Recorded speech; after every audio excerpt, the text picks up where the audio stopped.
Hello, everyone. Hello, everyone, and hello to my two guests here today, Ian McSweeney and Rhys-Thorvald Hansen from Agrarian Trust. And we're going to get into it, and then we're going to introduce, we're going to get into it, and then I'm going to sort of give a context as to sort of like where I'm coming from or where this conversation lands in the sort of underworld party trajectory.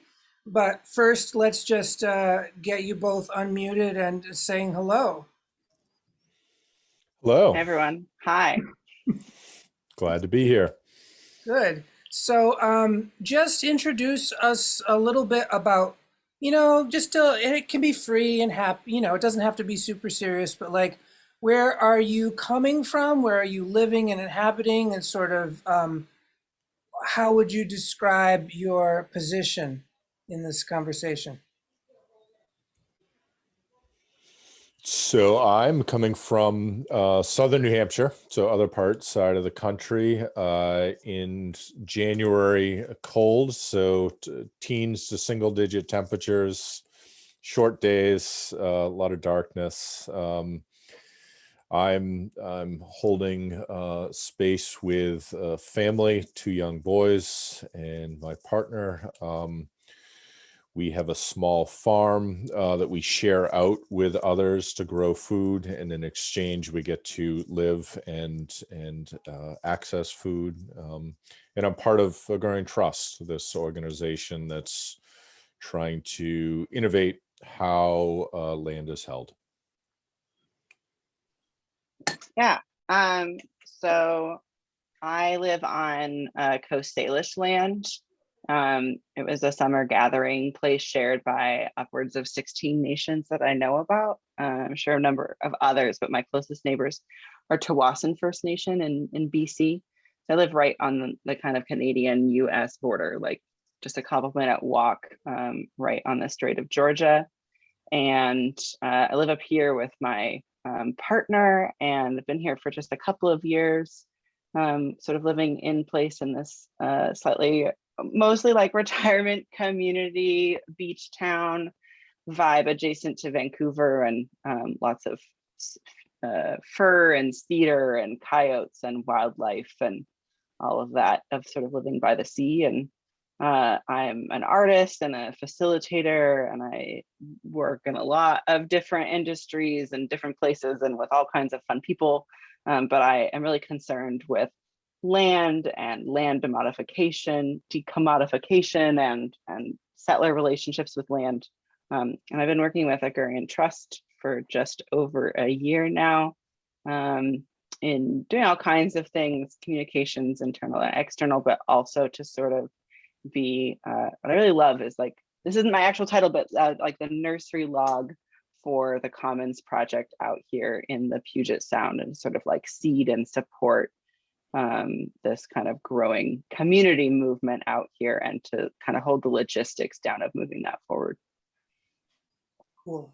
Thank you both so much. Now I'm going to zoom out a little bit, talk to the sort of spectral audience, and then we're going to zoom back into the conversation that's in front of us.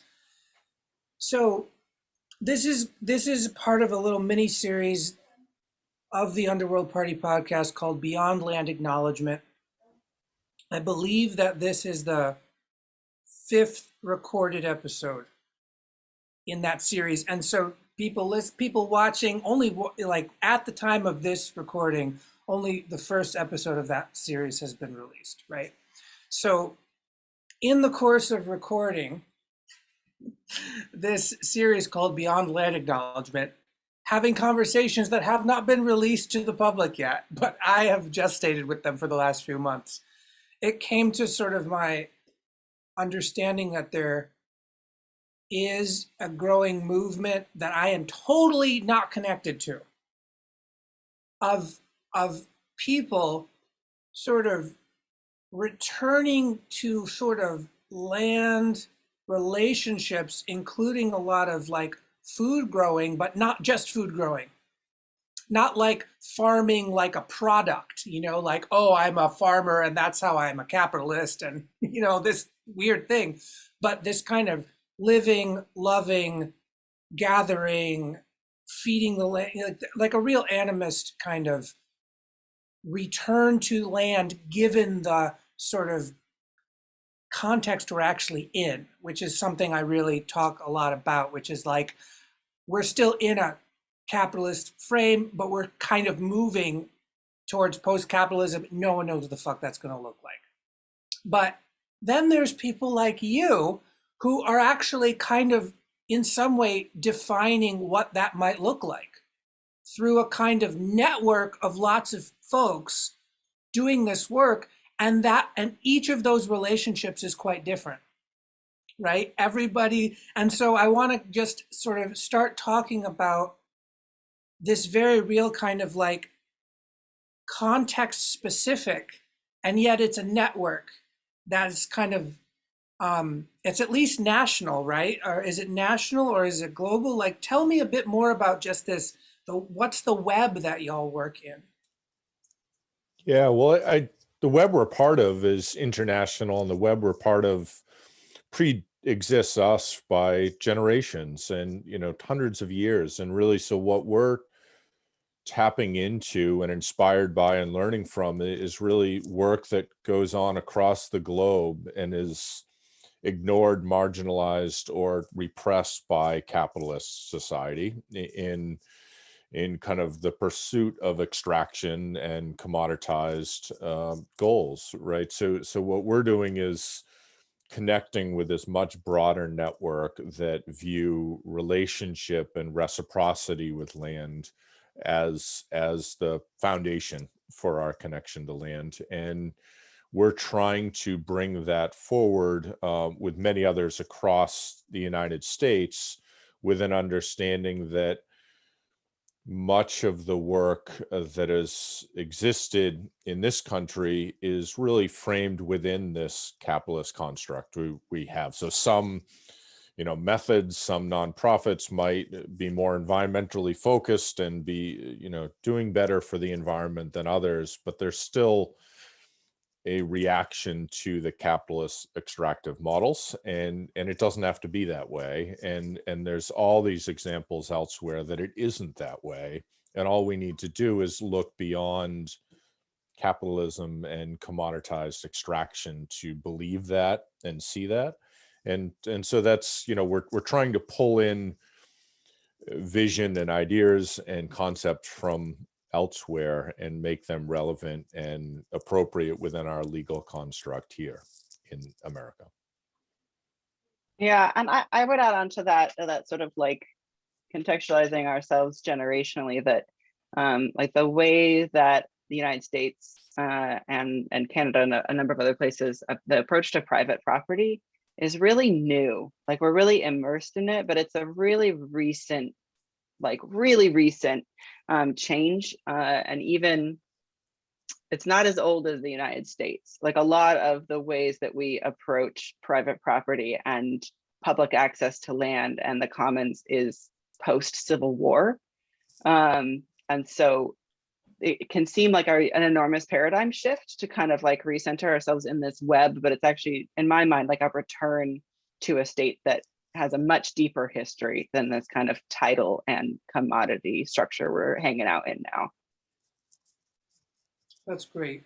I am super stoked to sort of enter the conversation this way, because a lot of the work that I do involves sort of really examining the narrative worldview that we kind of inherit from our family and culture, and also like the survival threat kind of matrix that we're kind of inside of, like a very real like social threat of like everyone sort of competing against each other for so-called scarce resources, right?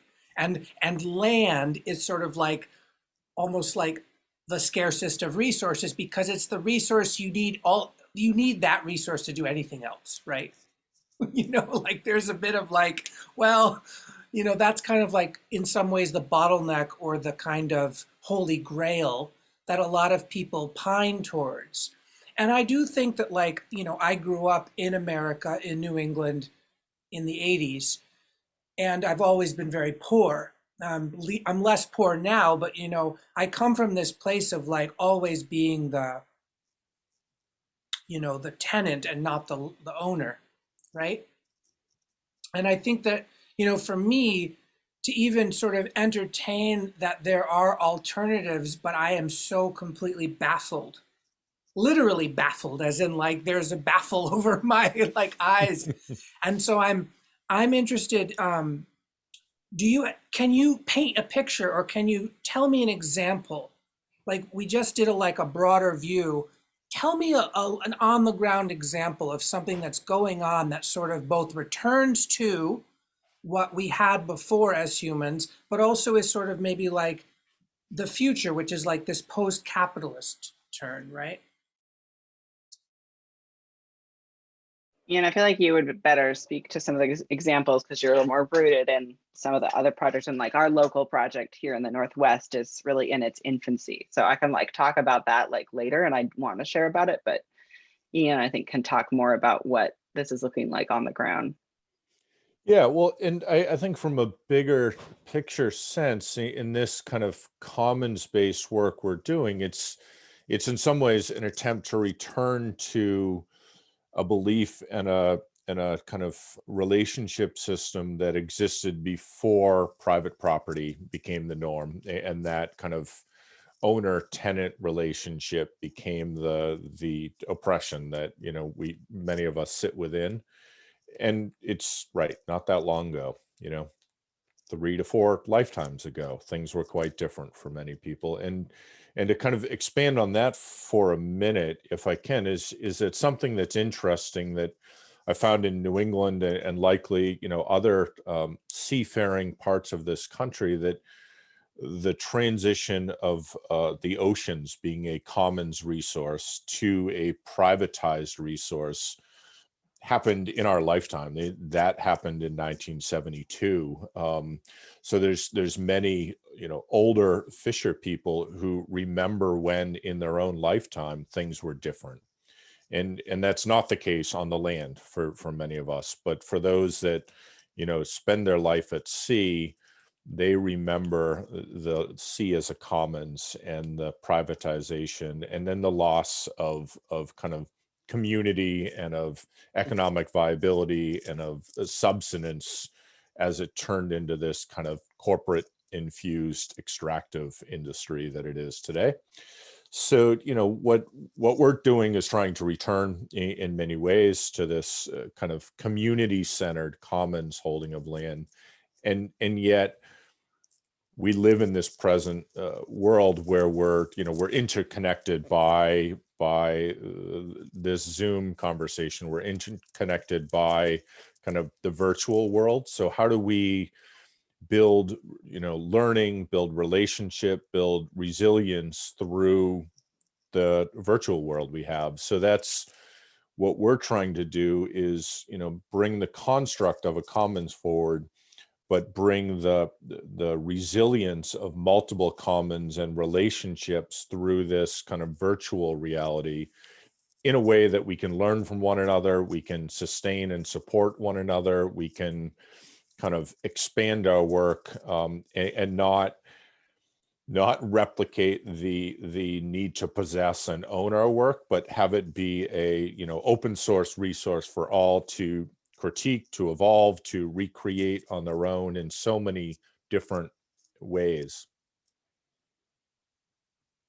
Yeah, I mean, one of the things that I've been thinking about recently is sort of like how in my just, since the internet was sort of born, which is very recent, right? Like I didn't get on the internet until the 90s, right? But we've seen the internet go from that thing of like a commons to a privatized zone. Like we've seen it like hyper, like what you talked about with the oceans and the seas. We've seen that with the internet, like in just like 30 years, to go from like Wild West, but like kind of fun. Like you just make up what you want and like go chat rooms or whatever. But now being consolidated into sort of like corporate portals. Like you have to be in the Facebook universe, and that's how you talk to others. And it's the same thing is happening. And so I'm really concerned with how we fight back, like because commons are much more resilient. Like a real commons is a little bit chaotic, but it's much more resilient, and it's not just sort of like privately enforced by like weird, like some bad guys, or whatever, Agent Smiths, right? Right. Um, and I'm just very curious, like let's get down to the pragmatics of the non-virtual. How the hell does this work in real life, given the Yeah, system we're actually in? well, I kind of talk a lot about like what I really love of this model is I don't feel like we're quite realizing land justice, because I don't think like that we are in a space where we can actually really imagine what that looks like.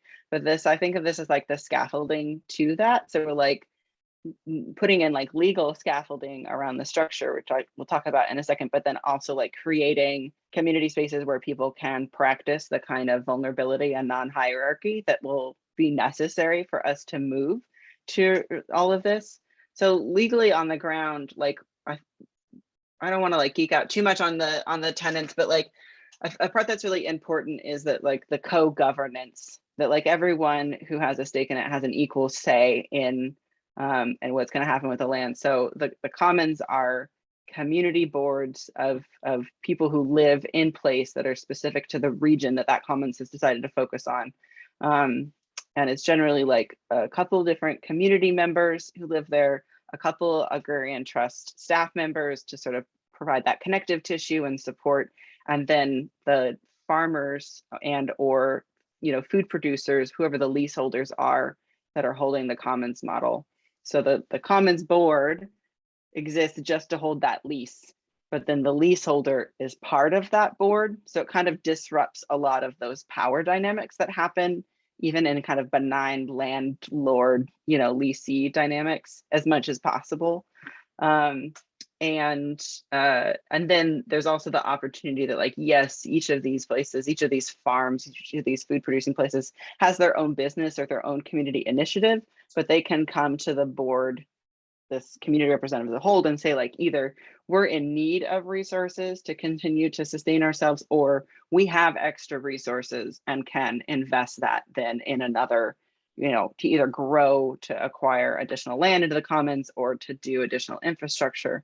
But I feel really passionate about that, like co-governance and coming into this equal. And it's been a kind of delicate dance in the growing of it, of like, how do we move in this non-hierarchical way where we as a national organization can provide the like netting and support that is necessary, and that like nimbleness and story, but not be sort of railroading in like our vision of it, but kind of like, here's scaffolding for you to grow into, but we want you to decide what direction the scaffolding needs to go in. And I'd say it's a learning experience for all of us, but then also I've seen in the local community that I work with, that sort of discomfort of, well, what are we supposed to do next? You tell us what you need. And like working on that timeline, like just people are really comfortable with hierarchy, even if they find it oppressive. And so that kind of dance of like the timelines, the like, when are we going to line everything up? That's where I really get excited about that, like practicing into a relational system as opposed to a top down, this is the model and how it needs to look in your community. I think too, like part of that's right. It's a balance of like trust and relationships and a willingness to feel into and step into the unknown that so many of us are uncomfortable with, without rules, without guidance, without kind of someone who's done it before who can share the path. But what we're doing, we don't have the answers to, and that has to be the path forward. Like, how should we create something new if not stepping into the unknown, right? And so the comfort in the unknown, or the willingness to step into the unknown, is a big part of it, where that's a learning curve for many. Totally. So like just thinking about on the ground, like what it is looking like is that there's, these, what are we at, 13 commons?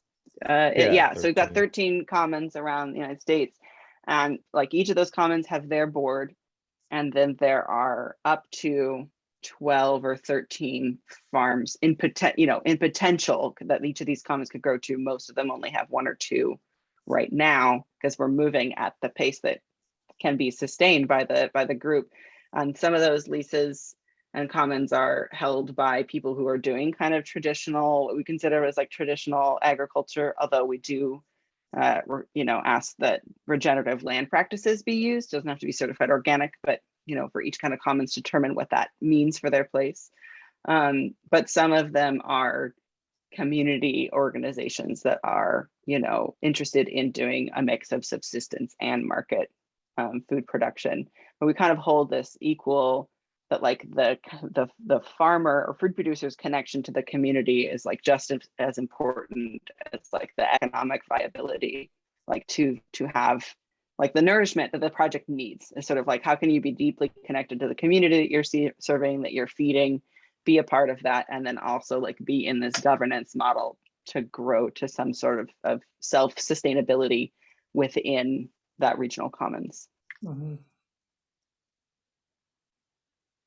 Yeah, so I mean, this is like, it's like very fascinating because, this is like a learning model, right? This is like basic nature, little kids do that, like we learn through relationship, but it's through sort of like pressing our boundaries. But, if you press your boundaries too much, you leak your energy, right? And if you don't expand your boundaries enough, you stagnate, right? So there's this reality that like, I guess what's curious to me is like, so there's Agrarian Trust is like this fossil network that's connecting 13 commons. And those commons connect all sorts of other potential or actual relationships, because under one commons, you could have a bunch of things going on. You could have a bunch of people, bunch of families, a bunch of providers, whatever you want to call it, but just a bunch of agents, right? Like a bunch of participants. And then I'm imagining that Agrarian Trust, you zoom out a little bit more, and Agrarian Trust is part of a network of this kind of thing. Like I'm sure there are other orgs and other cultures that are trying to do similar things, right? So there's a kind of like, and I guess, for me, it's both hopeful and also very strange to understand that like all of this is kind of like, like you have to hunt it out. You have to seek it out. Right. Like you have to do a lot. Like I had to do research just to even be able to understand that this existed. And I'm still like, I don't even know how it works. What do like, so it's really weirdly fascinating to me that it's like, there's these sort of networks inside of networks that are hidden. And the hiddenness is sort of based on like a kind of media bias or a capitalist bias, right? Of like, what is viable and what does viable even mean, And I guess I'm just wondering, like, to define it a little bit more for myself in this moment, all of this is tied by like food production on land, right? So do all 13 of the commons you're working with, they're all producing some kind of agro flora, something, whether that's food or something that's used to create textiles or something, like it's all a kind of, is that true, or can you clear that up for me? Food for the ecosystem at large. So Okay. whether human or the earthworms or the kind of life within the earth, it is to feed and nourish all living things. Okay. And so some are more focused on regenerating ecosystems than production of Oh, food okay. systems, but in that regeneration is feeding the soil biome.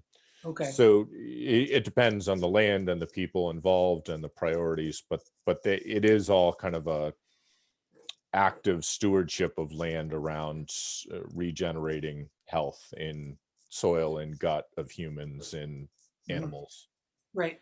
And I was going to get into the animal part. Do some of these commons like have herds or like animal husbandry going on them? Is that also true? Yeah.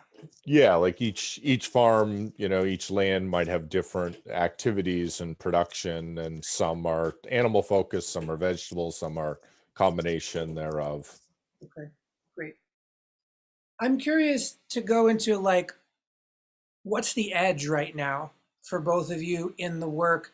I know, Rhys, you talked about like you're on this, you're on Agrarian Trust's like, infrastructure, but you're also part of the community that is kind of using it. So, and I'm also curious for you, Ian, like you're also on a, like you're not separate from, the kind of projects that you're going. So I'm curious, sort of like, what's the leading edge that you are all encountering that feels interesting to sort of mention or talk into, like how do we talk into the kind of very real, that edge of the unknown, you know what I mean? Yeah, well, I think there's, there's multiple edges, right? We could talk about local examples of how that manifests. I think to zoom out for a minute and share a piece, and then, we can add to that. But part of the edge that I see, and this kind of gets into the details of our work, is that we're a land trust. So we're a nonprofit organization focused on holding land. And there's a long history in this country of conservation land trusts focus on kind of environmental do good ends, and some might be better or more pure than others in that endeavor, but they exist throughout the country. There's 3,000 plus. They're all different scale and size. They receive local to federal funding, IRS recognition for what they do, and a lot of accolades for what they do. And the reality is that, that if they operate for another 100 years, our planet's still going to collapse, right? So, that's their work. And the reality is also that they have helped perpetuate and create some of the widest demographics in parts of the country. The lack of diversity, lack of equity and access to land have all been perpetuated and supported by those systems.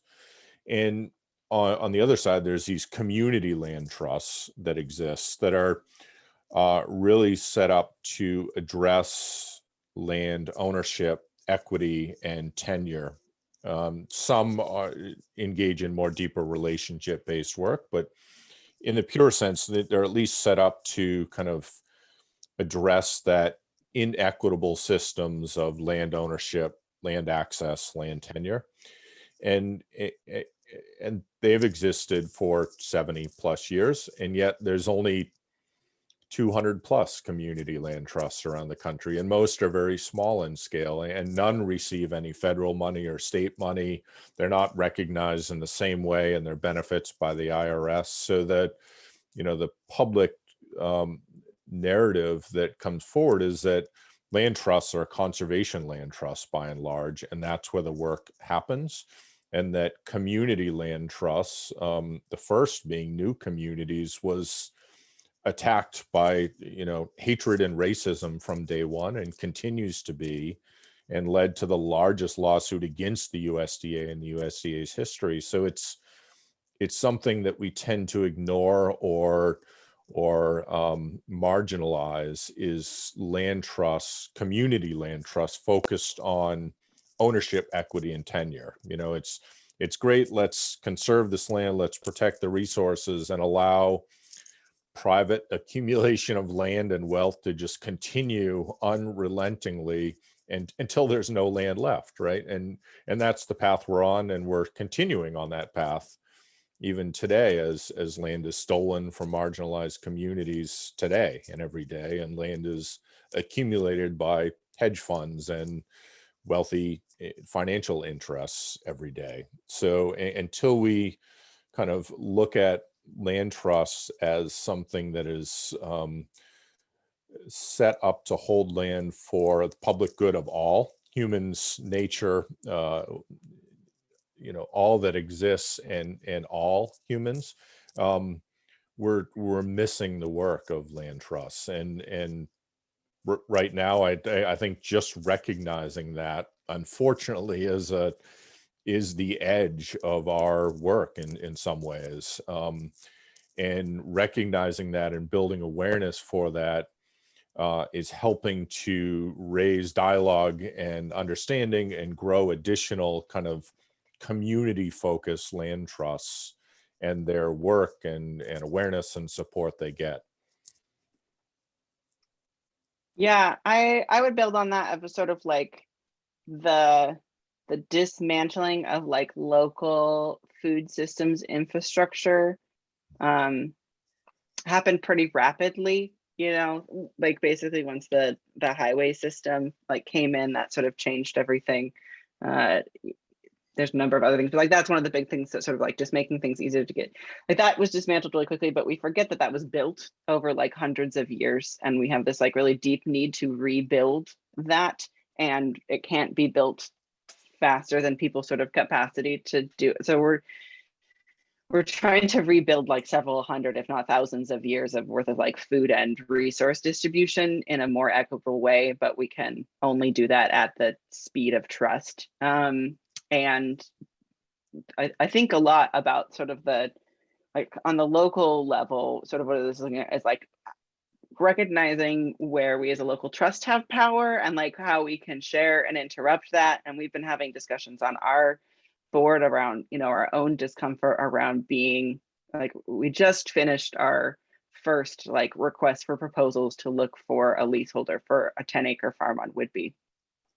And we had to like kind of grapple with our discomfort of like, we're gatekeepers. We have a really highly desired resource, and we are probably not the right people ultimately to decide like who gets this and who gets to run forward with it and do a 99-year lease, but we are the people who have the power to do so. So how can we sort of like name and interrupt that and figure out like, you know, we were trying to figure out like what is a relational process for like inviting people to you know, to come steward this land, but then it also still was like an application, and there's competition, and there is a lot more need than there is availability. Like I'm in the process right now of emailing and contacting all of the applicants that we have to turn down, whose projects and visions are amazing and deeply needed in the community, and trying to like hold that, how fast we can grow with our like real human capacity, how fast you can really grow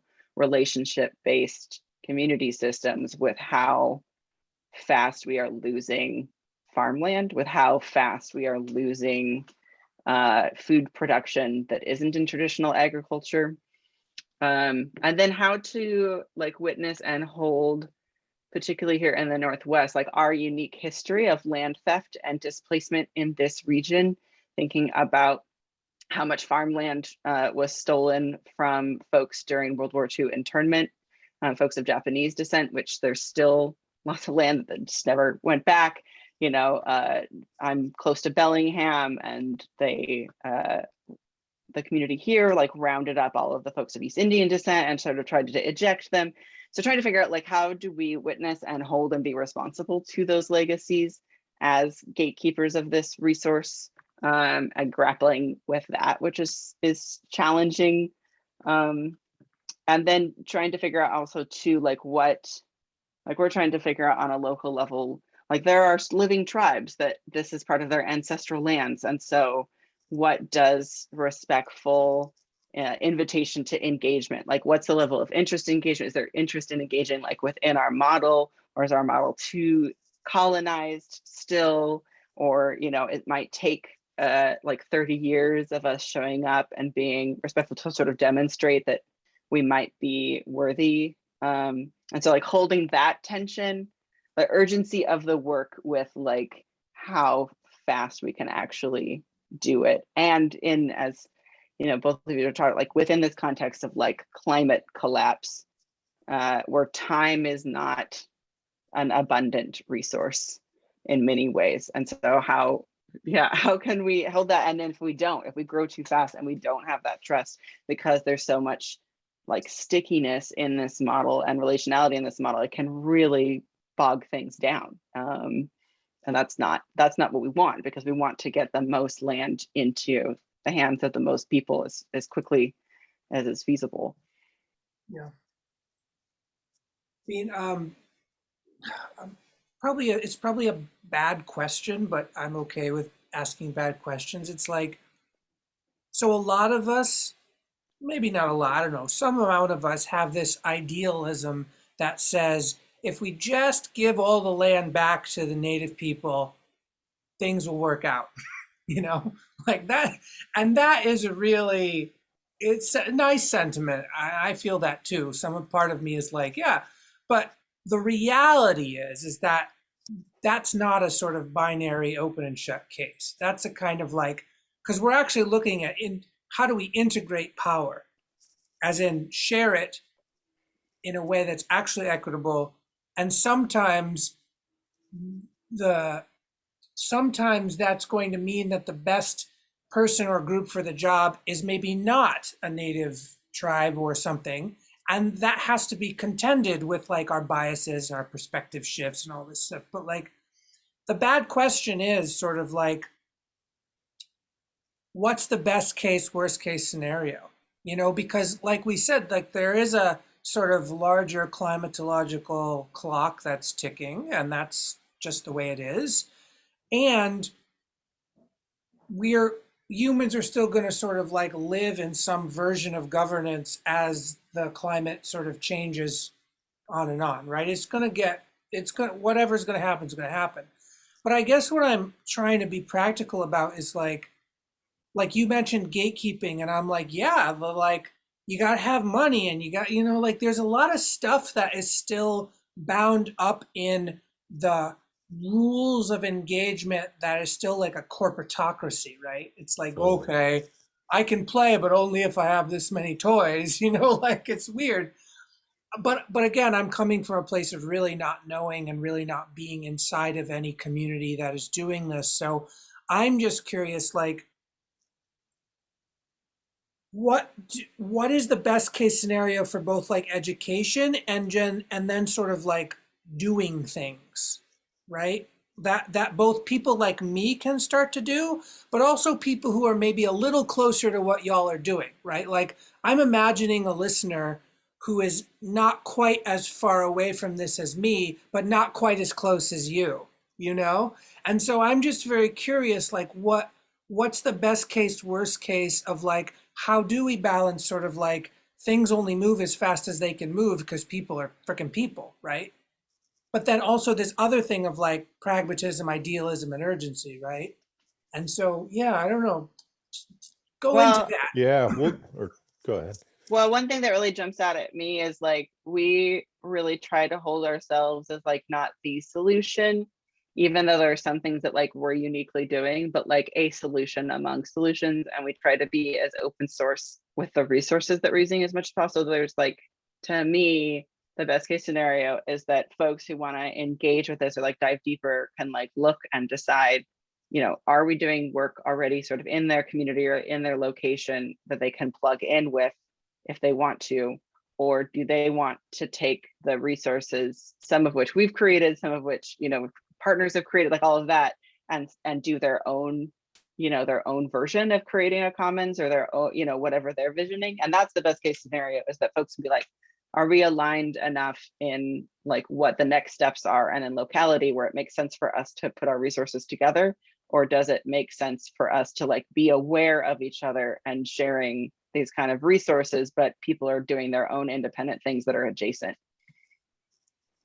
And that's like the only way that I can make peace with the urgency, because like, you know, our team is tiny, and even like, you know, and we only launched a couple years ago, you know, like there's a bunch of different capacity sort of things with it, but we don't want to be in the way of this model getting in communities, because that doesn't serve anybody. I think too, like part of what you know can be a benefit. It's also the destruction of our planet and culture and relationships is the virtual world we live in. Like, you know, the internet's ability to replicate something at a speed far beyond something we ever could imagine or do as humans is astounding. And it can, you know, it doesn't differentiate between good or bad in that equation, but it can replicate systems or structures or protocols or learning or awareness in different ways that we never could have imagined when we were growing up. And, you know, a decade or two from now, like we will be lost in our ability to comprehend what it's doing, right? So like technology's ability to replicate and bring something forward at a scale far beyond what we ever could is possible and is happening all around us. So, you know, can we create something that is worthy of replicating and has value for others to take that, you know, replication and evolve it for their own is something I wrestle with a lot, and, you know, hope we're doing that and creating something, and then giving it enough context, but not too much that others, you know, can recreate it with their own vision and with their own context and values. So that's, I think, part of it.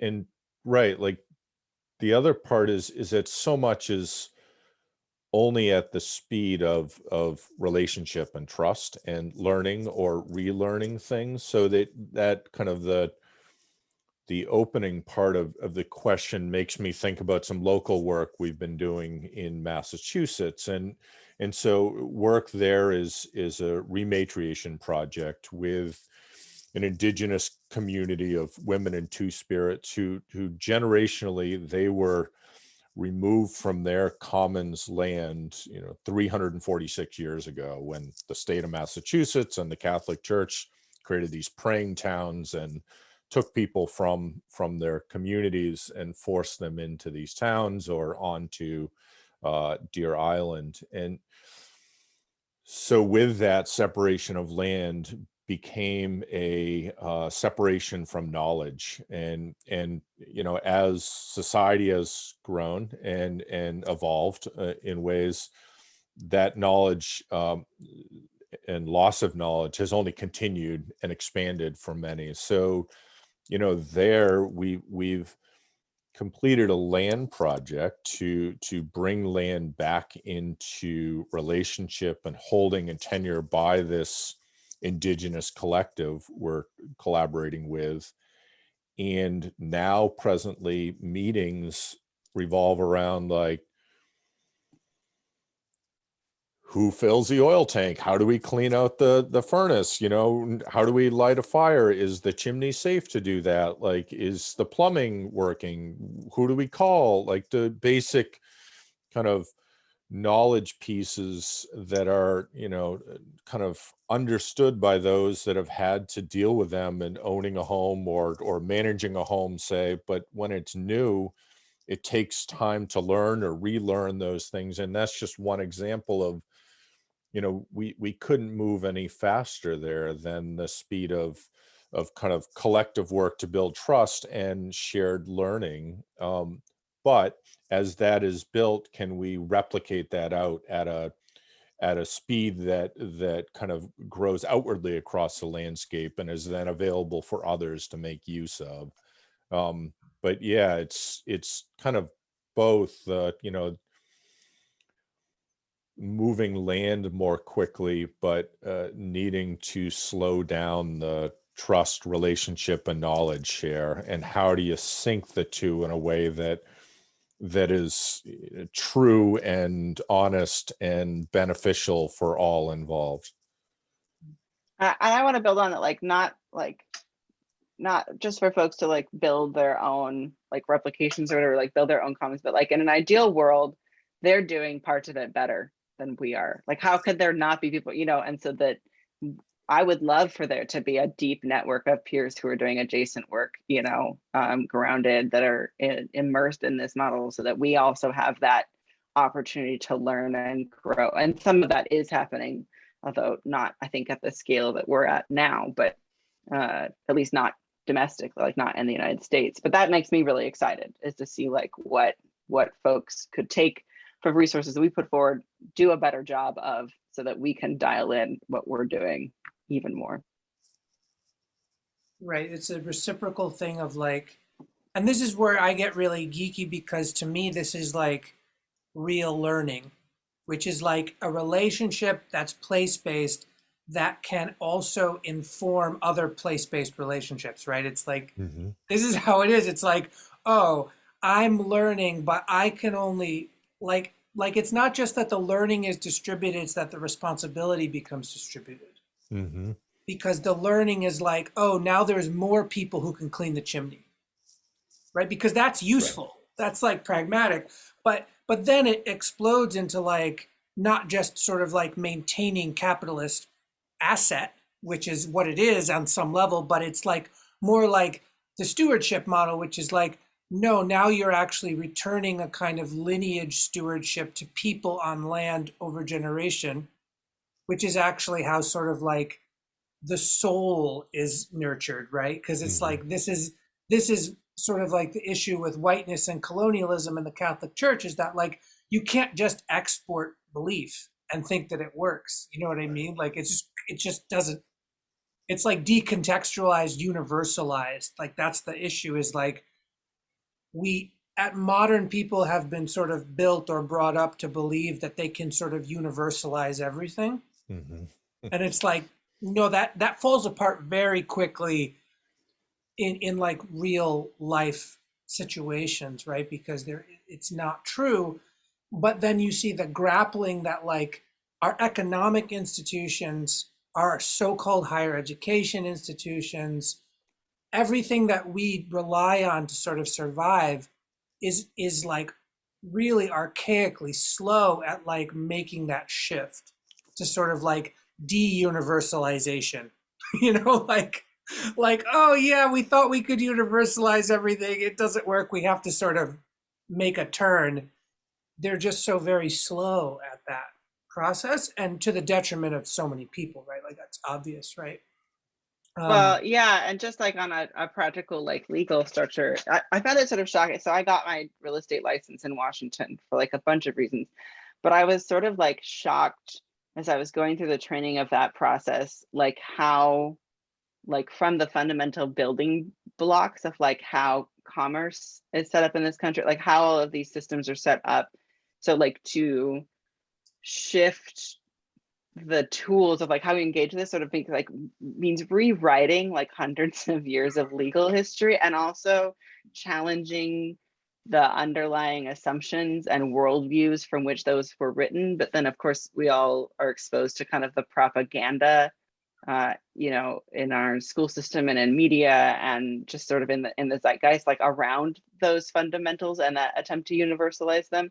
So I think for some people, like that's, to me, that's like the biggest, one of the biggest lifts, is like both that mindset shift, but then how do you build enough momentum in that mindset to then, like, we don't have great infrastructure in this country for like undoing laws. We have a like, let's just keep adding laws on top of each other, and to really challenge our ideas around private property and communal property and what access, you know, can be, and like how that is documented and respected, and people hold knowledge around that, is just so profoundly enormous.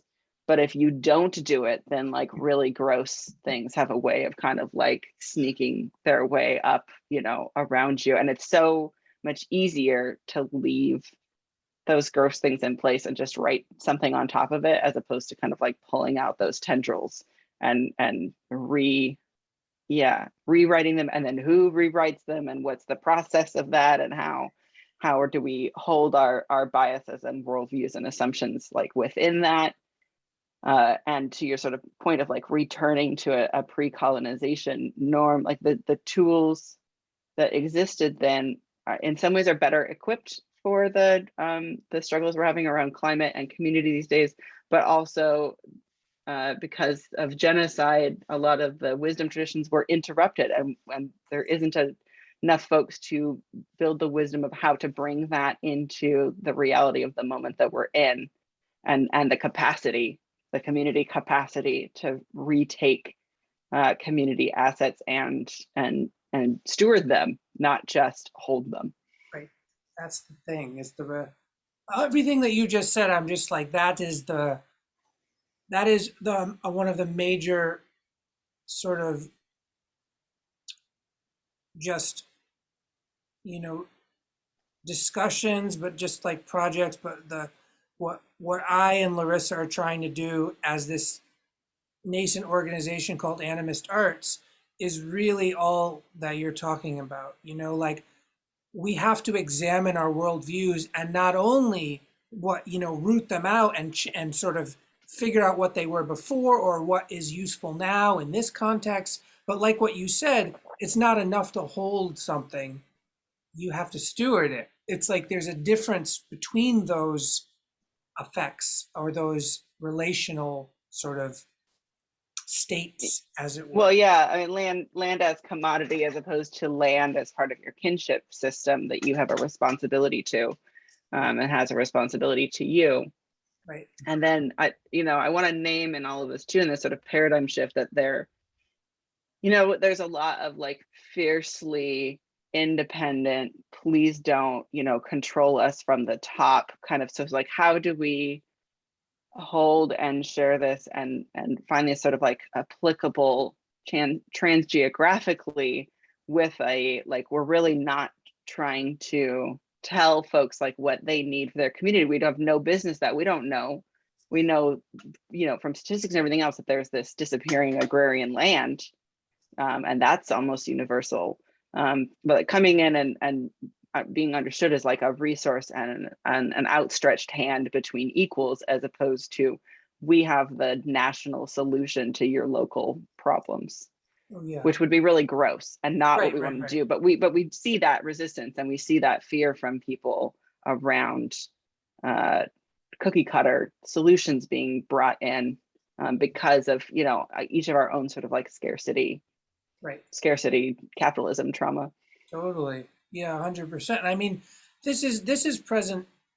Like, it's funny too, because like I'm talking to y'all about land in the materialist sense that land is soil, right? Like, so part of the worldview is that like land is soil, but also land is our brain tissue and our body and like there is actually nothing on this planet that isn't land technically. Right. Like it's all land. So all of this also applies to like how we raise children and how we school children and how we school ourselves and how we go to the doctor. Because like all of these worldviews are bound up in like how we just make decisions on what to eat for breakfast, how to, do we take a left turn or a right turn at the stoplight? Like all of this is based in like not just what we were taught and what we're afraid of, and so what we avoid and what we're attracted to, but just the sort of like, how do I even orient myself as an organism amidst other organisms? Because it's so embedded in, the way that we are and how we react and what are we reaching towards. And it's not simple. It's not simple. It's very complex. Like context. There's something. The more I learn about this work, and the more that I do this work, is like everything comes down to the exact contextual moment that we apply the experiment. So I can tell someone, okay, go outside and say thank you to the tree and like see what happens. But in actuality, what I'm really saying is you have to say thank you to like 1,000 trees in 1,000 different contexts to really begin to understand what that might apply, like what that might actually be as a kind of living dynamic, right? Because it's not a cookie cutter, because that tree might be like, I hate you because all this shit's poison. The other tree might be like, oh, welcome home. And you don't know what that's going to be until you take the risk of applying the experiment in the given context and then saying, okay, that's that data. I got to go do it again and again and again. And what seems to have sort of happened in the last, whatever, how many generations is that like people are actually deathly afraid of risk. So they don't want to do the experiment 1,000 times. They just want to be like, no, I don't have the capacity to risk doing that. But I don't see how we get to where we're talking about in this conversation without getting that community resiliency where we can make that, oh, this is going to take 1,000 tries before we have some idea of what it actually feels like to sort of get it right or whatever that means, you know. Anyway, it's just, Well, it makes me think around like what, like, so like the legal term like enclosure and like the Enclosure Act in England, and that was sort of like when that's like one of the peak points in like legal history, or like when people started losing access to like commons land. okay. And here in the United States, it's post Civil War, primarily trying to keep Black enslaved folks or formerly enslaved folks from having access to the resources. Access to land gives you the ability to opt out of the kind of like gerbil race of having to play within these larger economic systems, because you can have the self-sufficiency both on an individual level and on a community level, but it's going to take time to build trust in our own selves and our own capabilities, as well as regaining the actual skills to do so. Like I joke all the time that I work with farming organizations because I'm terrible at growing food. And I like Totally. need people to look out for me because I'm gonna go hungry if it's just up to me. I'm gonna go hungry real fast. Yeah. So yeah, again, say like that tension of the urgency with how long does it take to sort of like remaster these skills, and also to build trust. How many generations need to have that access again to really trust that this is a resource that humans can and should have access to, and will continue to do so enough that you can invest the time in those skills, that you can invest the time in the community relationships. You know, because like nonprofit board work, which is like a decent amount of what we do being a nonprofit, is like not sexy stuff. It's like a lot of paperwork, and so, you know, like the actual work of it is not super sexy. Like the hook that we're all sort of plugged in is this like shared vision around what we're growing to, and like that's why we show up. But we have to have that shared vision, or we wouldn't show up for the Zoom meetings and the like, can we write this procedures manual, and like how do we write these legal documents? And I don't have great solutions for like how do we build that, because like the answer is like solving capitalism. Well, or is it, you know, I'm struck for our work, we launched this commons right as unintended, but we launched this commons work right as the pandemic hit. And, you know, 2 months after everything shut down, we launched this commons work. And people are so ingrained in their habits and their constructed or, you know, informed, ingrained beliefs, regardless how harmful they are to the person or the earth or the community or the family. It might take collapse in many ways for people to let go of these tightly held belief systems and be open to the tree being the tree and not what they were told the tree is. So, you know, unfortunately, it may take things getting continuously worse over the next decade or two before enough unraveling happens where people start to let go of these kind of generational and systematic ingrained belief systems to be open to something new. Yeah. I mean, in you know, as something like, so we have a sort of span of ages here, you know, like I'm 42 and I'm imagining, you know, that Ian, you're older and that Rhys, you're younger. 46, so Oh, you're not much. okay, you No. know, but it's interesting to me that like I've sort of seen this just in my own lifetime, this kind of like when things don't, you have to kind of hit rock bottom before you're willing to Yeah. adopt a worldview shift that is so radically different and go into that confusion, which is so painful.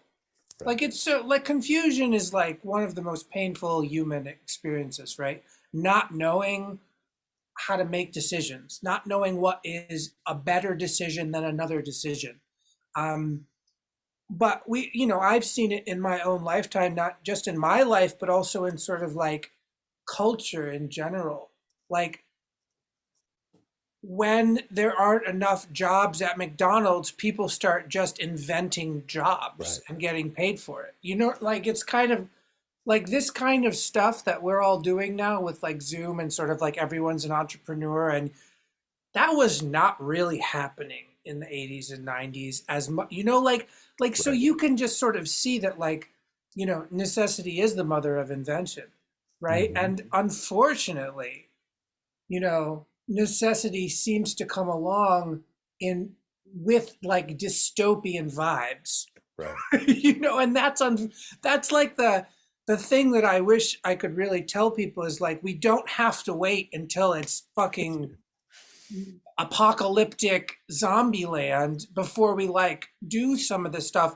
But for many people it does seem like that's what needs to happen. And you know, I'm not, you know, trying to impart any sort of strong ideology, but it's just interesting that like it feels like what you're doing is building the education so that people can even imagine an alternative,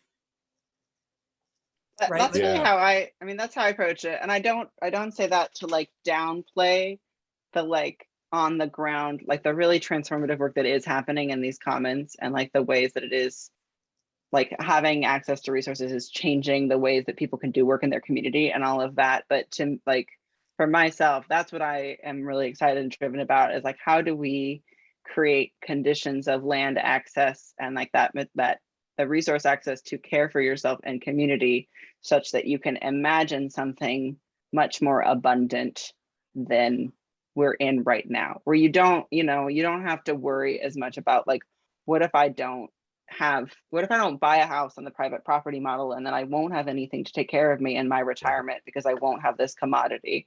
And until we kind of confront that, and confront, like, I'm nervous around the word hoarding, because there's like a lot of connotations around that, and I don't want to sort of blame people for their survival strategies like within a really broken system.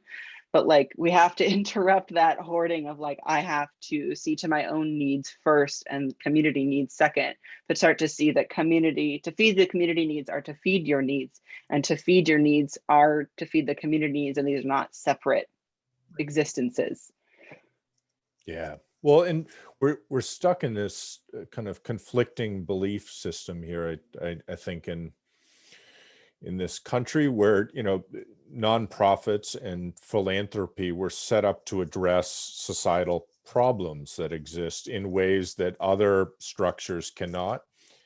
And yet at the same time, like, they pick the sector. It doesn't matter, you know, we're a land trust, but it could be healthcare, it could be education, could be any number of other things. Like, they're more focused on perpetuating their own existence in perpetuity than they are in ever solving the problem. And truly, like, how foolish, you know, like, we should be, as a nonprofit, using philanthropic capital, creating those educational systems that can be the framework for others to use, create anew, envision, be inspired by. But really, beyond that, like, we shouldn't take ourselves any more seriously than that. Like, you know, hopefully we can do all of that, and it leads to change and evolving views and constructs around relationship to land. But no entity should think it should exist in perpetuity, like, especially an entity set up to solve a problem that exists in a present time. Like, you know, we should work ourselves out of existence. right. It's, you know, and what it sort of leads me down is like, and I'll just speak for myself. It's like I only have ideas about what real community is like. You know, like I only have like a kind of fantasy, because the thing that we mostly have is a kind of like we're all just getting by. You know, like we're all just like, I'm in my row of little houses and there's people who live in these little houses, but I don't really know their names, and we don't eat dinner together, that's for sure. Right? And it's like we're not killing each other, so that's a plus. You know, that's nice. But the reality is that I don't think many of us know what real community is like, and not just the work it takes, but the sort of the changing of priorities and the sort of the way that your social defense mechanisms in your nervous system have to sort of reorient themselves to a different dynamic, right? And it's similar to like when you're young and you date a lot of people, but you don't really care about them, but like you say you do. But then as you grow up, you start to find different kinds of people, and then you have to make, oh, I need to actually be able to like hang out with this person in, like you have to make that step of like, oh crap. When I was 15, I wanted to hang out with these kind of people, but now I'm 35 and it's like I have to take a different kind of relational strategy, right? And I think that that's happening not just on like personal, like intrapersonal levels, but we're talking about communities at a kind of complexity level that is very hard to describe without simplifying it into oblivion, right? Mm-hmm. And I can say I don't freaking know, but I do rely on sort of value systems, shared visions, principles, because that's the only way you kind of work. You have to come in and how does my principle fit into this situation? Does it work? Do we negotiate? But I'd love to hear from both of you sort of like how you have changed by engaging in this work, both conceptually in the organization to sort of like create education, but also like really personally in like, oh, I live on a farm with a bunch of people, or I work in this community and we're changing. So I'd love to sort of start to bring it home in that way of like, what have y'all experienced sort of in that vein?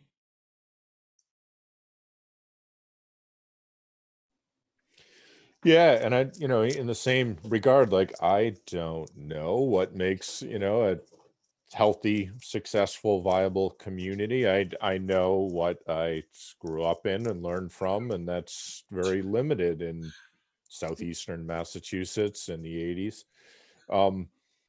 What I learned in this model is set up to do is to not hold kind of a prescriptive approach to what community is or what relationship should be. It's to bring forward this container, this basket for how to hold land to communities, and then allow them to manifest it in the ways they see. And because it's interconnected to us as an organization, like I get the benefit of learning so much on a daily basis from communities across the country and how they're manifesting this model into their own ideals and vision. And then how can I, learn from and take from that in ways that better me as a person and also expand the model in our work. Yeah. I it's sort of hard to talk about how profoundly my like worldview and understanding of the world transformed, partly with my work with Agrarian Trust, but like also then the sort of like larger examination of land as relationship and like my particular interest and call into like what is the titration of like the system that is and the system that needs to be, and like sort of resourcing people from one to the other. Like one that's sort of like easy is I originally came into doing real estate with this, like how with a sort of model of like, let's use the sale of the private commodity to pay cash reparations, to these communities as a way of sort of like witnessing and holding history. But there was still like a lot of like white saviorism in that of like, I'm going to show up and like figure out this model. And there was also a lot of like, 3% of the sales of $1 million beach house. Like, what does that really do? Like, what does that really solve? Like it, like it does help people, but it doesn't like address any of the problems in it. And so holding that sort of like, what does it mean to like move in leadership in concert, like with other people and beings, instead of like putting one sort of out in front, has been an interesting like learning dance for me and particularly because I'm a person that like shows up, wants to do all the things, wants to do them immediately, super enthusiastic, and like learning to be in that dance with people has been really profound. And then I just am really also inspired by how quickly things can happen when they need to. Like, and like the more that I trust this kind of pace of relationship and pace of this is gonna figure itself out in the timeline that it needs to with the people that it's need to. It surprises me and then becomes really agile at pinch points when I don't expect it to. And like the less sort of that I am trying to steer and guide it to my own thing, the more I'm actually gonna arrive at an outcome that all of us feel really good about. And then just, you know, the kind of just to keep the hearing and being involved with the communications team, we're deeply immersed in like success stories on all different scales from around the country, and just like naming that we're in the middle of the pandemic and like all of the emotional and social and all of those kind of stresses. Like it just is great to, you know, get some of those stories sometimes and be like, this is why we're showing up and doing this. This is why we're taking these small steps that don't feel like much, because we are trying to hold them outside of the context of this like larger work, and to know that there is a win happening in one of the commons almost every single day, and be able to like ride the positive rush of like, okay, our commons is like struggling with this thing right now, but these 3 other commons did this really cool stuff like while we're bogged down, and then maybe we'll have successes when they're feeling bogged down, and we can be tied into that network as opposed to feeling isolated. Yeah, I definitely think that the isolation part exacerbates our perception issues, like these worldview issues. It's like, and when we see that we're parts of networks, I think that starts to get to the place of like, oh, this community is not just sort of like the material of a community, it's also this kind of thing. Like when you can see other people that you are related to succeed, you succeed. Even if you're like depressed today or something, you know, like whatever, you know, it's just like, and I think that a lot of what us modern sort of white enculturated, Americanized, is that we have learned to compete with each other on platforms for status. Right. And that still reifies isolation, because it's like, who fucking cares? You know, like, right. Big deal. Like, you know, but what I'm getting from this conversation is that it's the tip of an iceberg, but it's also like the idea that we could sort of share process across context without universalizing it. Mm-hmm. That we could just go, look, in this context, they did this, and look at how they learned. And it's not like it's a plug and play. It's not like, oh, if you just did this, no. But when you're part of a network of mutual aid and support, you do gain benefit from their benefit. Like that is the thing. It's not competition anymore. You know, it's not competing right. for scarce resources as a worldview any longer. And I think that like that's something that we have to, especially in a pandemic where like the pandemic has exacerbated our own worldview about everything, right? It's like, mm-hmm. although it's made some people recognize that community is very important, it's made other people double down on sort of like individual hierarchy and like right. this thing. And it's just interesting that we're inside of a kind of enhanced, augmented reality in some way that is sort of showing us ourselves in like a funhouse mirror. It's like amping up, it's like amplifying our reflection to ourselves, you know? It just fascinates me. What I'd love to be able to sort of end the conversation for today with, knowing that this is a big door. I don't know enough about what's going on. I need to get on the website, do some information, see who else is connected and stuff like that. But we're going to have show notes. We're going to have links. You know, people can sort of open all these doors. But I'm curious what y'all would like to sort of end with or say or promote or however you want to sort of take that, sort of like what what would you like to steer listeners towards in this beginning of 2022?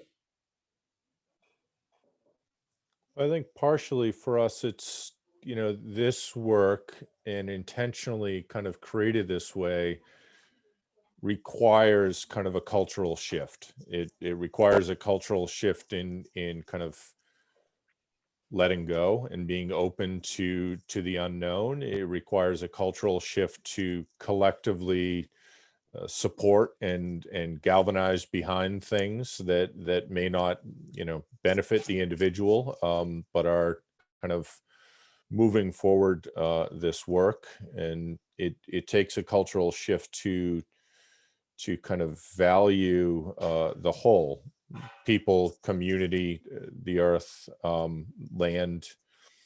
So, for people to engage and learn more, but for people to really make a commitment to step forward and step into this work. And whether it's, this land-based work with us, Agrarian Trust, or other kind of common space, community-centered landholding structures, or it's just other innovative ways to look at and transform the institutions and structures we live within. Like we're at a point in our history and at a point in this country that we really need to stop holding so tight to the things that are destroying us and let go into the unknown, knowing that it's bound to be better, and it likely won't be worse, right? And at least we'll try and we'll put forward an effort to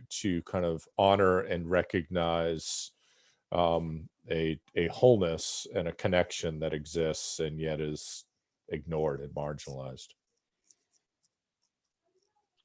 I think for me, I know that I've been like doing food systems organizing and education work for about a decade now, and I've seen a lot of sort of like pressure into a binary kind of like I either am buying my groceries from Safeway and Albertson, or I like have a CSA and I only buy pastured meat and like all of that, which is overwhelming and not financially or otherwise like accessible to lots of people for lots of reasons. And so like my encouragement to folks and what I think really does feed this work is like asking folks to think of like, what is one food that you consume on a regular basis that you can practice more relationality, but like that you can source within relationships. If you pick like one thing of like, I'm going to buy this from a local business owner that like I know their name and they know mine, or I'm going to pick this one thing and buy it from a farm, or like that sort of thing, rather than that pressure to kind of like jump all in,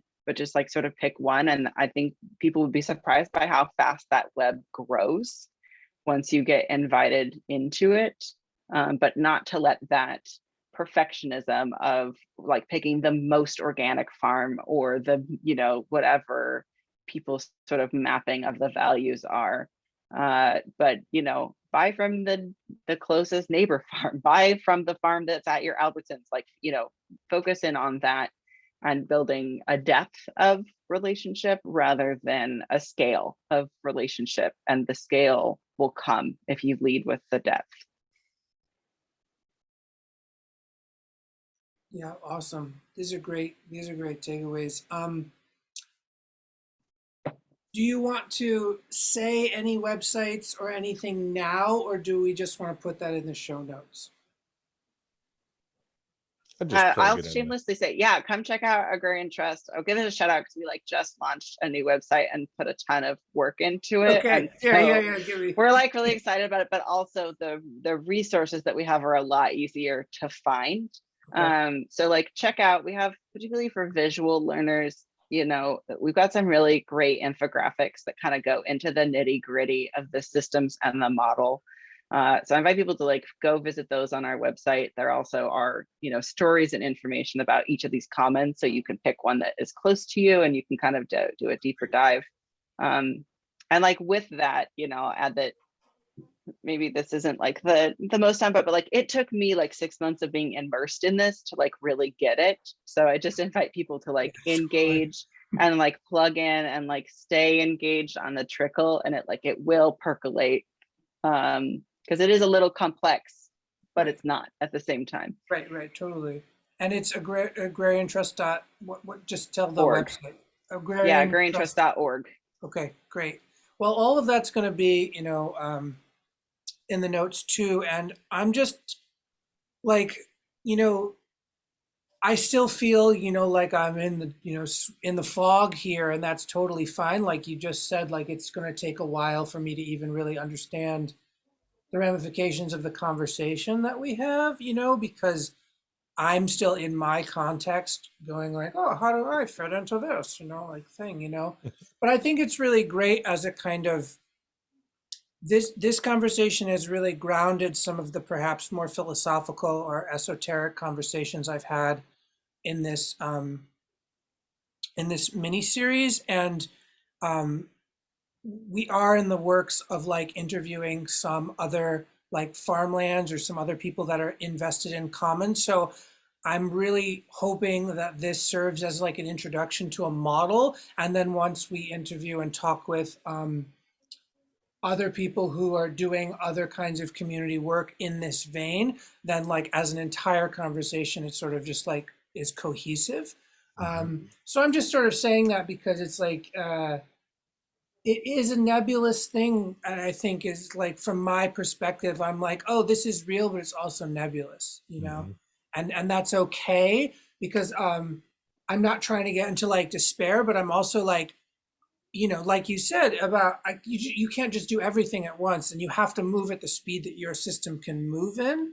So I'm just, to all the people listening, just take this as like breadcrumbs that you can like Google about and like digest as you can, or maybe talk to your friends about it, your family. Like, who knows what these conversations will inspire?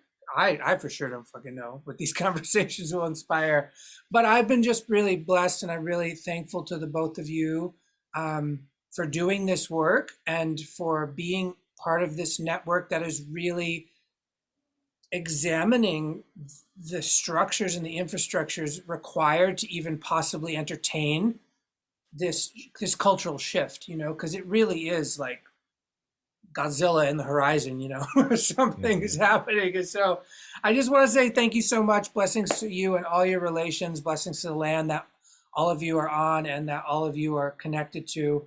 Um, if there's anything you'd like to say in closing, go for it. I don't know, this isn't like another unsexy sort of shout out, but like we're on all of the social media platforms. There's like fun conversations happening, some about the model, some about like particular projects. So like that's another great way to kind of like plug in and trickle into the story. But we also love to hear about, similarly oriented projects. For that sort of like building out that network of people that we can be in peer learning with, that we can be in reciprocity and sharing. So really invite that kind of contact and sharing, even as we share. Like we don't have capacity to sort of like take on more commons at this point, but we do have a lot of enthusiasm for relationship building and planting seeds for future work. I'd share too that, I'd encourage people to look and learn globally. Like in doing this work, tune into, land reform and land justice news that comes out, and very little ever comes out in this country under those headings. And most of it that does is land justice only in the last 2 or 3 years, as kind of racial justice is something that people are beginning to be aware and prioritize.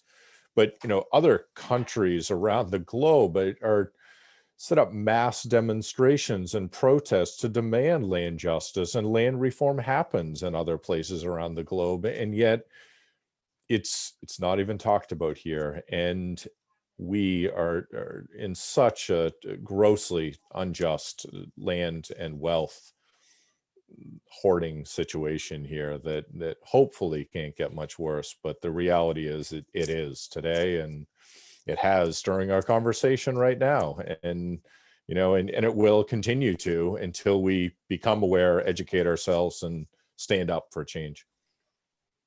Awesome. Yeah, totally. Well, I'd like to thank you. We're going to end the podcast in a few seconds.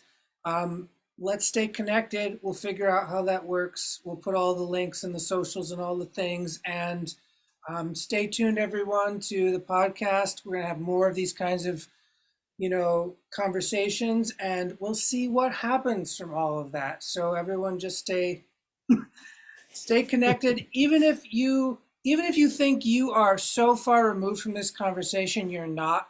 I just want to say that at the end here. It's like, even if you're living in a super urban environment, you're still connected to land. So get out there and figure out how you need to relate to the land that you're on, regardless of what you think is going on, where the direct relationship is still what this is all about. This series is called Beyond Land Acknowledgement, but it does start with land acknowledgement. So you got to start somewhere. So start there, and then, we'll keep having the conversation. So thank you both so much. I'm going to stop the recording now. Blessings to both of you. Thanks Thank to you. you.